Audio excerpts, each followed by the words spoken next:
So D, how was your first night? It was awesome. I slept so well.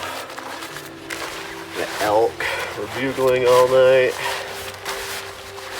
The stars were beautiful.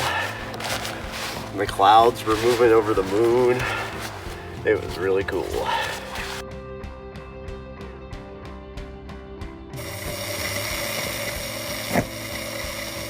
How'd you sleep, buddy? Awesome. Good. Did you have a good night last night? Yep.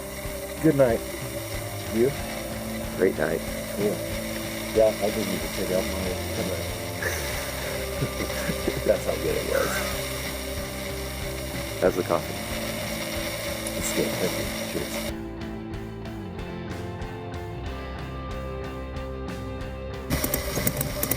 I'm trying to see if I can get this stop this from moving around more than it is.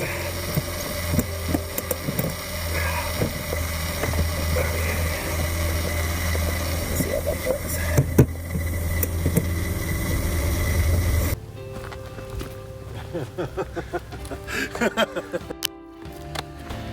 Just checking us out, I guess.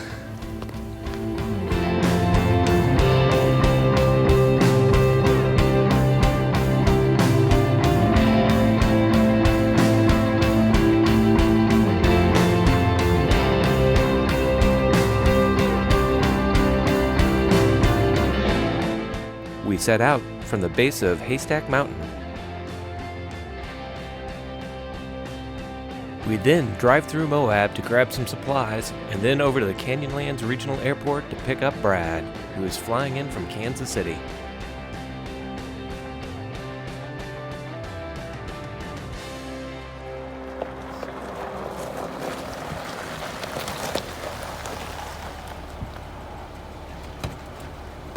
Greg, how you doing, man? Nice to see you. Yeah, you too. How's the flight?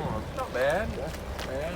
Tiny airplane? David, yeah, what airplane? Hey, good to see you. Nice to see you. There's a little 50 passenger, probably 20 people on the airplane.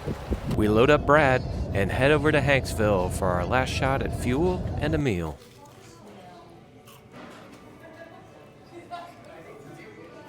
Got a new hat today. Dukes, Approximately how much did it cost? $13.99. Makes me feel good about myself, and that's the most important part. After lunch, it's time to hit the unmarked dirt road into the Maze District. All right, we're almost there. All right, coming up on the right.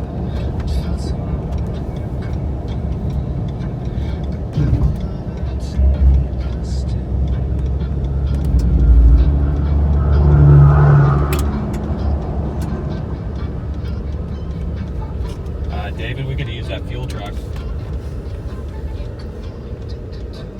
I'll let you tow it. Goodbye, pavement. Hello, Canyonlands. How you feeling, D? Like $1 million.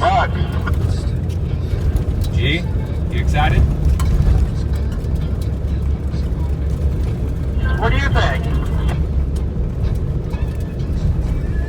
How about you, Sprinkles? How you Man, feeling? beautiful, beautiful. This is what it's all about. The start to a good adventure here. This is off the grid place for you and your family, Brad. Coming in hot. Here's our first sandy obstacle of the trip.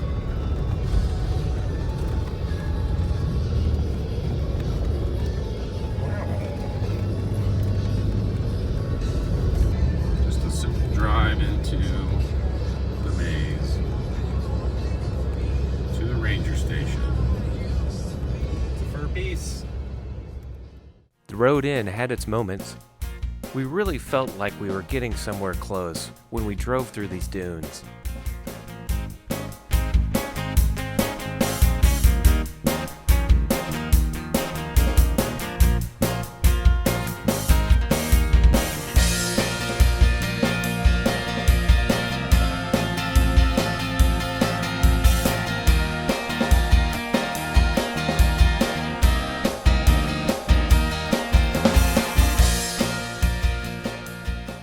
After around an hour, we pull into the Hans Flat Ranger Station.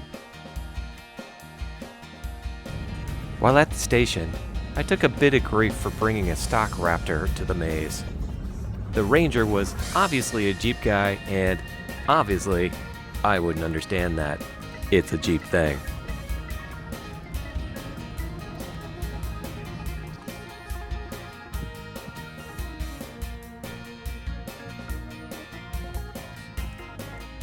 The road in was a mixture of sand and rocks. We were heading for camp that night, which was at a place called the Neck.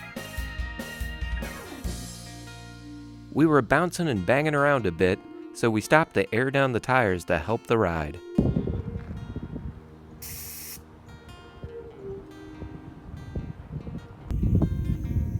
Airing down. Yeah.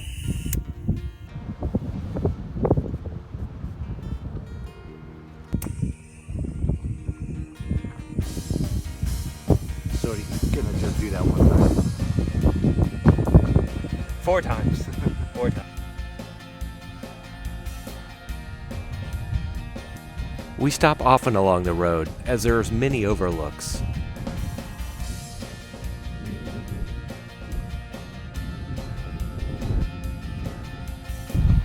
Like this is magnificent, but boom, all the way out there. We're going there. When you look down, we're just looking at where we'll be four-wheeling tomorrow.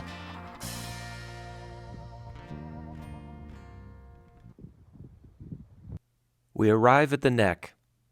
It's a narrow, rocky section that divides two canyons. Someday, this section will be eroded away and there'll be no way to get across. Tonight, these four jokers will be camping between 2,000-foot drop-offs. I hope we don't have a sleepwalker. We were last here in the Canyonlands in 2016, I believe. And that trip was a lot different from this trip because that trip was on the water. So we floated the Green River, and we each had our canoes. It was me and Pat and Brad, and we had a really awesome float down there. Like I had been to Canyonlands before, like way back in the day, but you see it from the rim on the eastern side, and it's spectacular for sure. But there's nothing like being down on the river, floating it, kind of being inside of it. It's really incredible. This trip will be quite a bit different because we're not floating the river, we're in Jeeps and trucks. And so we'll be able to see a totally different side of this place, which I'm really looking forward to. It's gonna be really cool. You know, it was after we came out several years ago for your float trip, and I drove the White Rim, and just the vastness and the beauty behind it all. And honestly, I'm a little bit obsessed with the Anasazis living here for thousands of years and just disappearing. Oh, the maze gets me excited because, well, a couple of reasons. I mean, this is a really remote part of the lower 48. As a matter of fact, this was the last area in the lower 48 to be mapped, which is crazy, right? So that's kind of cool. But yeah, I've had a fascination with the maze, I think ever since I read the Monkey Wrench Gang, and the character Hey Duke at the end of the book runs off into the maze to elude the authorities, which I find really cool. It's like, come and get me, suckers. You'll never find me. You know, I think the camaraderie, you know, you always look to just being away from the city life and being with friends. And I like the hikes. I like the time we spend going to different places. Nighttime out here is just incredible. Seeing the stars. It's not your everyday city life. You see the stars, waking up to see the sun come up. With the sun coming off the mountains, is just absolutely incredible, and just the adventure with friends. That's what it's all about. You know, driving down some parts of these roads, you could think you were in New Mexico, where I grew up, but as you reach some of the edges and the sheer cliffs and the depth of elevation between where we're at and where you can see is absolutely amazing. So the junipers are the same, some of the sand and the rocks are the same, the vegetation, the yucca, the cactus. However, the beauty is completely different. We've had a lot of memorable moments from our last trip. We found a pretty amazing campsite well, multiple times. Um, but I mean, waking up and seeing the sun come off. I mean, in Utah, these rocks are absolutely amazing, and just seeing the sun come up. We had a few different campsites where we would wake up and there would be just a cliff on the other side, and seeing the rock formations off the cliffs up close, and being able to hike through and see the different canyon formations.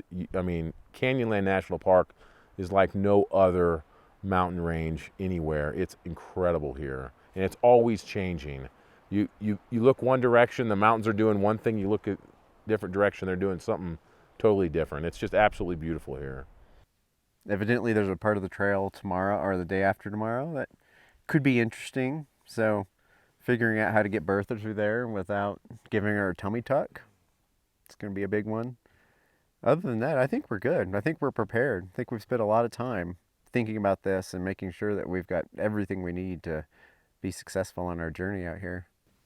Challenges on this trip will be plentiful.